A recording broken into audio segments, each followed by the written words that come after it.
Ahojte, vítajte pri ďalšom Blender Slovakia tutoriáli. Dneska sa budeme venovať svetlám. A vytvoril som si jednoduchú scénu, ktorej základom je plane plus valce. Ak chcete presné hodnoty, tu si viete odpozerať scale jednotlivých valcov, ktoré sú rozkopírované do kruhu, aby sme pekne videli, akým spôsobom sa správa svetlo.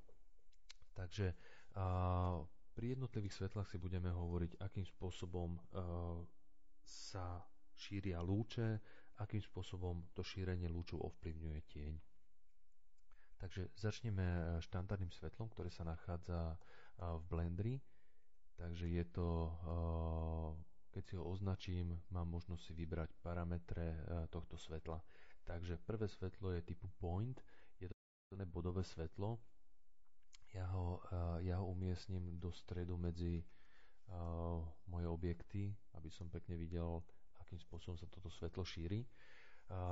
Keď dám render, vidím, že jednotlivé lúče smerujú od toho zdroja všetkými smermi, čiže tým pádom tá rozbiehavosť tých lúčov nám vytvára aj rozbiehavé tiene.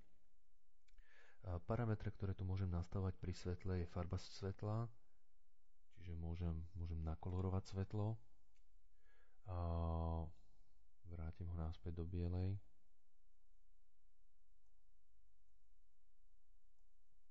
Tak.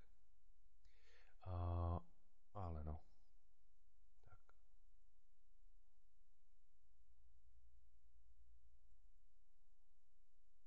OK. Ďalej mám energiu svetla, čiže aké intenzívne má byť svetlo. Čiže môžem znížiť intenzitu tohto svetla. A taktiež môžem parametrom fall off meniť, do akej vzdialenosti mi to svetlo pôsobí.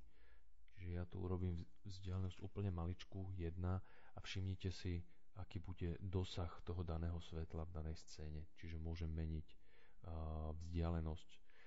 Ďalšími parametrami svetla je tu specular a diffuse, to znamená, že či to svetlo mi vytvára spekulárny odlesk, toto. Čiže keď si to napríklad vypnem, tak mi zmiznú odlesky na objektoch. Hej. Môže to byť niekedy šikovné, keď potrebujete prisvietiť nejaký objekt, ale to svetlo by vám tam vytváralo nepekný odlesk, tak môžete tento parameter vypnúť. V prípade vypnete diffuse a budete vidieť iba tie odlesky. Keď chcete, ja neviem, robíte render to layers a chcete mať zvlášť odleskovú zložku, zvlášť chcete mať difúznu zložku materiálu a tak ďalej. A to sú už pokročilejšie veci. Štandardne má svetlo nastavený tieň, ray trace shadows, čiže využíva metódu ray trace. Pozrime sa na druhý typ svetla. Druhý typ svetla je tzv. Sunlight. Tento mi umožňuje, alebo teda posiela lúče rovnobežne do scény, čiže slúži na emuláciu slnka. Tým, že lúče sú rovnobežné, aj tiene máme rovnobežné. Prepnem sa teraz do 3D scény, aby sme videli na tú ikonku. Podľa toho, ako máme natočenú toto svetlo, tak podľa toho mi toto svetlo vrhá tieň. Čiže treba na toto myslieť, keď vytvárame nejakú, ja neviem, v prípade nejakého poludnia, teda máme vysoko nad horizontom svetlo, tak si ho natočím tak, aby som mal krátke tiene. V prípade, že to svetlo je už nízko nad horizontom, tak opäť natočím.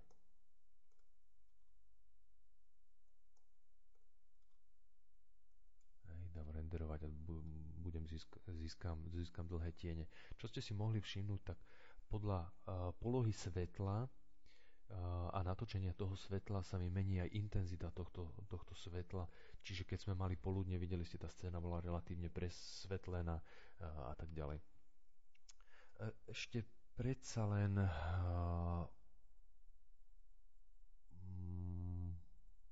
Nie, zatiaľ toľko to stačí. Keď budeme robiť pokročilejšie osvetľovacie techniky, tak si povieme aj o ďalších nastaveniach ako sky, atmosféra a tak ďalej. A ďalším typom svetla je svetlo spotlight, takzvané smerové svetlo typu lampa, alebo jak by som to nazval. Čiže prvé sme mali žiarovku, toto máme ako keby takú lampu, ktorá svieti v určitom kuželi. Takže keď si dám vyrenderovať, vidíte, že vytvára mi to kúžel svetla, ktorý má určité teda tlmenie zase v závislosti od toho fall-off a intenzitou, energiou zase mením intenzitu. Ostáva mi to posledné svetlo a teda predposledné svetlo, to je tzv. Hemi-light, hemispherical light. Je to svetlo, ktoré má takýto polsférický, ako keby, jak by som to povedal, natočím ho na nulu, má vlastne takýto efekt ako keby svetelnej kupoly. Toto sa používa pri nasvetľovaní exteriérnych scén a svetlo v tomto prípade prichádza zo všetkých strán, čiže z pologula ako keby nasvedcuje ten stred tej scény. V niektorých programoch sa to nazýva dome light a simuluje to vlastne rozptýlené svetlo alebo teda zamračenú oblohu. Čiže keď nemáme zdroj svetla, ktorý by nám kreslil nejaké ostré tiene, takže pozrime sa na to. Scénu mám nasvietenú, vzniká mi tu takéto difúzne svetlo, ale nemám tam žiadne tiene v scéne. Hej. Opäť pri tej osvetľovacej technike, ktorú si budeme v ďalšom tutoriáli ukazovať, budeme vidieť lepšie tie výsledky toho svetla. A nakoniec máme tzv. Area light, čiže plošné svetlo. Teraz sa tu schválne prepínam cez toto menu, lebo pri escape mi to padalo. Toto svetlo má vlastne takýto štvorcový alebo obdĺžníkový tvar, dá sa nastaviť, hej. A emuluje mi svetlo prichádzané z nejakej plochy, čiže máte, ja neviem, nejaký svetelnú reklamnú tabulu, alebo máte, dajme tomu, neonky a nechcete mať nejaký zložitý výpočet, tak použijete plošné svetlo. Hej, tu tá intenzita je veľmi vysoká, čiže ja ju skúsim vyslovene znížiť, aby sme pekne videli. To svetlo je blízko k tej dláške, čiže je tam veľmi veľa toho svetla, ktoré prichádza.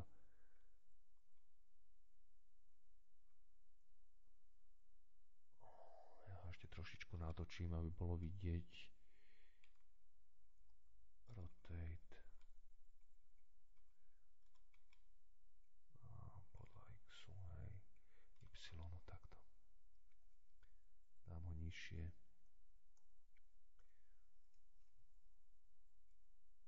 Vidíme, že ten zdroj, vlastne celá tá plocha je zdrojom toho svetla.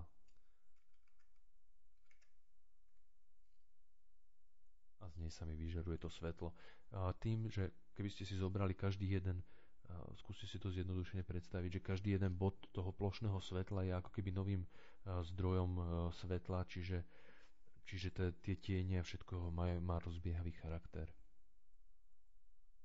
Lebo každý jeden bod na tej ploche by bolo ako keby malé bodové svetlo.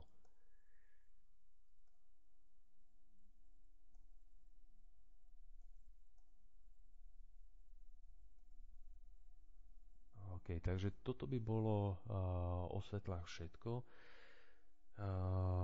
Za chvíľočku si ukážeme teda pokročilejšie techniky a pokročilejšie nasvietenie. Takže pre tentokrát sa s vami z Blender Slovakia lúči Zajo. Ahojte.